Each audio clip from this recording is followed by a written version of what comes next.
शेतकरी कर्जमाफी आणि 7/12 कोरा करण्यासाठी रोहित पवारांनी पंढरपुरात आंदोलन केले। 3 दिवसांनंतर सरकारने मध्यस्थी करत हे उपोषण सोडले। भाजपचे संकटमोचन मंत्री गिरीश महाजन यांच्या मध्यस्थीने रोहित पवारांनी उपोषण सोडले। ही झाली उपोषणाची एक बातमी। उपोषणात यशस्वी मध्यस्थीनंतर याच गिरीश महाजनांनी रोहित पवारांच्या उपोषणावर काही प्रश्न उपस्थित केले। अन्नत्याग आंदोलनापूर्वी रोहित पवारांनी मुख्यमंत्र्यांना पत्र पाठवणं अपेक्षित होतं। रोहित पवारांनी मुख्यमंत्र्यांची भेट घेऊन त्यांची भूमिका मांडली असती तर चर्चेतून प्रश्न सुटला असता, उपोषणाची वेळच आली नसती, असं म्हणत महाजनांनी या उपोषणाची हवाच काढून टाकली। रोहित पवारांनी उपोषण का केलं याचं उत्तर महाजनांनी एका वाक्यात देऊन टाकलं। त्यापूर्वी महायुतीच्या इतर अनेक नेत्यांनीही रोहित पवारांच्या आंदोलनावर जोरदार प्रहार केला। त्यात मंत्री गोपीचंद पडळकर, सभापती प्राध्यापक राम शिंदे, मंत्री जयकुमार गोरे, मंत्री राधाकृष्ण विखे पाटील, आमदार परिणय फुके, ओबीसी नेते लक्ष्मण हाके यांचा समावेश होता। या सगळ्यांनी आपापल्या स्टाईलने रोहित पवारांच्या आंदोलनावर सडकून टीका केली होती। गेल्या 3 दिवसांपासून रोहित पवारांचं हे आंदोलन व सत्ताधाऱ्यांनी पवार कुटुंबांचा काढलेला 7/12 यावर सगळ्याच चॅनलचा टीआरपी मात्र वाढला। रोहित पवारांचं हे आंदोलन आणि पवार कुटुंबाची आतापर्यंतची शेतकऱ्यांबाबतची कामगिरी हाच विषय आज आपण समजून घेणार आहोत। नमस्कार, मी अजय आणि आपण पाहत आहात अहिल्यानगर लाईव्ह 24, नगरी राजकारणाचं परफेक्ट अनालिसिस। वारकऱ्यांचं श्रद्धास्थान असलेल्या पंढरपुरात कर्जत जामखेडचे आमदार रोहित पवारांनी गेल्या 3 दिवसांपासून अन्नत्याग आंदोलन सुरू केलं होतं। सरकारनं शेतकऱ्यांचा 7/12 कोरा करावा आणि कर्जमाफीच्या जाचक अटी रद्द कराव्यात अशा त्यांच्या प्रमुख मागण्या होत्या। अखेर 3 दिवसांच्या या आंदोलनाच्या बातम्या महाराष्ट्रात व्यवस्थित सेट झाल्यावर रविवारी रात्री हे आंदोलन मागे घेण्यात आलं।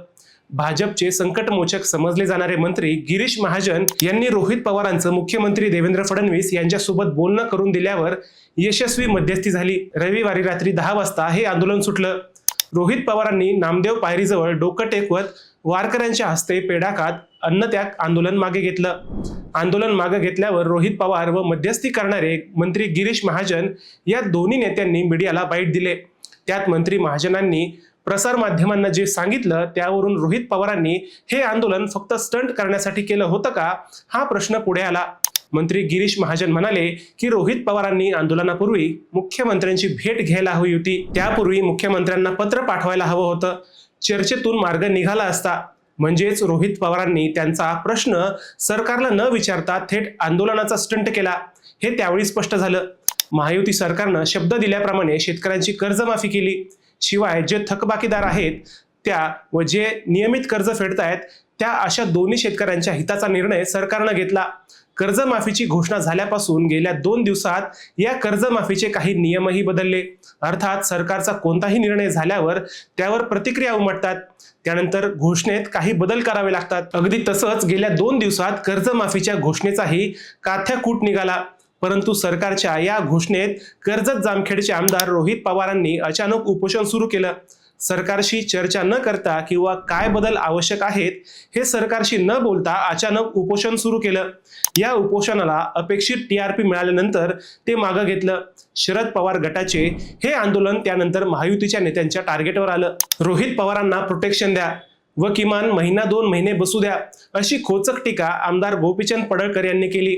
अहिल्यानगरचे पालकमंत्री राधाकृष्ण विखे पाटील यांनीही ही फक्त चमकोगिरी असल्याची टीका केली। सभापती राम शिंदे यांनीही या आंदोलनात खरंच शेतकरी होते का असा सवाल उपस्थित केला। आमदार परिणय फुके यांनी रोहित पवारांनी जरांगे पाटलांची स्टाईल मारण्याचा प्रयत्न केल्याचा चिमटा काढला। पालकमंत्री जयकुमार गोरे यांनीही रोहित पवारांचे आंदोलन म्हणजे पुतना मावशीचे प्रेम असल्याची कोपरखळी मारली। ओबीसी नेते लक्ष्मण हाके यांनी तर रोहित पवारांवर आसूडच ओढला। हे आंदोलन म्हणजे मर्सिडीज कारला नांगर जुंपल्यासारखे असल्याची बोचरी टीका लक्ष्मण हाके यांनी केली।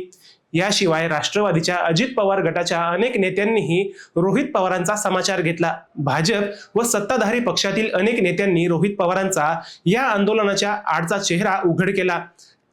या आंदोलनाच्या बातम्यांचे काही व्हिडिओ सोशल मीडियावर व्हायरल झाल्यानंतर अनेकांनी त्याखाली कमेंट केल्या। त्यातून पवार कुटुंब हेच कसे शेतकरी विरोधी आहे हे सांगितले गेले। रोहित पवारांचे आजोबा ज्येष्ठ नेते शरद पवार हे गेल्या 50 वर्षांपासून राजकारणात आहेत. 2004 ते 2014 अशी 10 वर्ष ते केंद्रीय कृषी मंत्री होते. पण पवारांच्याच कृषी मंत्री पदाच्या कार्यकाळात देशभरात तब्बल 1,58,000पेक्षा अधिक शेतकऱ्यांनी आत्महत्या केली. त्यातही आत्महत्या करणाऱ्यांमध्ये महाराष्ट्रातील शेतकऱ्यांची संख्या अव्वल होती. शरद पवारांनी तेव्हा मात्र हा गंभीर प्रश्न तेवढ्या संवेदनशीलतेने सोडला नसल्याचं त्यांच्या विरोधकांचं म्हणणं होतं. जेव्हा महाराष्ट्रातील शेतकरी आत्महत्या करत होता तेव्हा पवार साहेब ICCचे अध्यक्ष असल्यानं त्यांनी क्रिकेटकडे जास्त लक्ष दिल्याचं काही पोस्टही व्हायरल झाल्या. कृषी मंत्री असल्याच्या काळातही पवारांनी आपली जबाबदारी घेऊन शेतकऱ्यांना दिलासा देण्याचे काम करून दाखवले नाही. मावळमधील शेतकरी आंदोलकांवर गोळीबार करण्याचे कृत्यही महाराष्ट्रात राष्ट्रवादी काँग्रेस व काँग्रेसची सत्ता असतानाच झाले होते. त्यात 3 शेतकऱ्यांचा बळी गेला होता. तेच पवार आज शेतकऱ्यांचे भले व्हावे वगैरे वगैरे म्हणतायत. हा मोठाच विनोद. आताही संसदेत कृषी कायदे मंजूर होत असताना शरद पवारांच्या पक्षाने दोन्ही डगरीवर हात ठेवण्याचा पवित्रा घेत सभात्याग केला होता. पवारांना कृषी कायद्यात काही वावगे वाटत होते तर त्यांनी तेव्हाच त्यावर बोलायला हवे होते किंवा विरोधात मतदान करायला हवे होते, पण त्यांनी ते केले नव्हते. शेतकऱ्यांची मते घेऊन निवडून आलेले शरद पवार गटाचे अनेक नेते आजही शेतकऱ्यांच्या प्रश्नांवर जास्त गंभीर दिसत नाहीत. अशा पोस्टही सोशल मीडियावर रोहित पवारांच्या आंदोलनादरम्यान फिरल्या. या सगळ्यामुळे रोहित पवारांचे आंदोलन हे सत्ताधाऱ्यांच्या मस्करीचाच विषय ठरले. उपोषण सोडताना रोहित पवारांनी जो पेढा खाल्ला त्यानंतरही येडा बनाके पेढा खालिया असं म्हणत पवार विरोधकांनी या आंदोलनाची खिल्ली उडवली. आता 22 जूनला आचारसंहिता संपल्यानंतर कर्जमाफीची घोषणा होण्यापूर्वी सगळ्याच विरोधकांना सोबत घेत सरकार कर्जमाफीच्या घोषणेवर पुन्हा चर्चा करणार आहे. त्यानंतरच या कर्जमाफीचा फायदा नेमका कोणाला होईल हे समजणार आहे. या कर्जमाफीत जसा शेतकरी लाभार्थी ठरेल तसंच कर्जमाफी करणारे महायुती सरकार व त्याच्या अटी नियमांविरोधात आंदोलन करणारे विरोधक यापैकी कोणाला कर्जमाफीचा फायदा होईल हेही लवकरच कळणार आहे. मित्रांनो, तुम्हाला हा विषय कसा वाटला हे आम्हाला कमेंट करून नक्की कळवा. शिवाय व्हिडिओ आवडला असेल तर चॅनलला सबस्क्राईब करून व्हिडिओला लाईक करायला विसरू नका. पुन्हा भेटूयात नव्या विषयावर. तोपर्यंत सप्रेम नमस्कार.